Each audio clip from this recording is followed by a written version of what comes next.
திருமலையில் இரவு முழுவதும் விடிய விடிய மழை.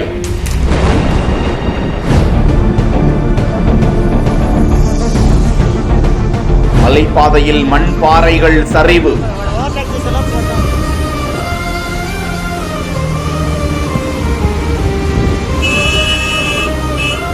பெஞ்சல் புயல் காரணமாக திருப்பதி திருமலையில் 30ஆம் தேதி காலை முதல் தொடர்ந்து மழை கொட்டி தீர்த்து வருகிறது. இதனால் திருமலையில் பல இடங்களிலும் சாலைகளில் தண்ணீர் பெருக்கெடுத்து ஓடுகிறது. தொடர் மழையின் காரணமாக சாமி தரிசனம் செய்ய வந்த பக்தர்கள் மழையில் நனைந்தபடி செல்கின்றனர். திருப்பதி மலை வழி பாதையில் ஆங்காங்கே பாறைகளும் சரிந்து விழுந்து வருவதால் பக்தர்களோடு அதிகாரிகளும் பாதுகாப்புக்கு உடன் செல்கின்றனர். மேலும் பாறைகளை அகற்றி வழி ஏற்படுத்தியும் வருகிறார்கள். பக்தர்கள் எச்சரிக்கையுடன் செல்லும்படியும் அறிவுறுத்தி அனுப்பி வைக்கின்றனர். இந்நிலையில் தெலங்கானா மாநிலத்தை சேர்ந்த பக்தர்கள் காரில் செல்ஃபி எடுப்பதற்காக அபாயகரமான முறையில் காரில் சென்று மலைப்பாதையில் விபரீதத்தை விலைக்கு வாங்கும் முயற்சியில் ஈடுபடுவது குறித்த காட்சியை பார்த்த அதிகாரிகள் அந்த பக்தர்களின் மீது நடவடிக்கை எடுக்க தேடி வருகிறார்களா?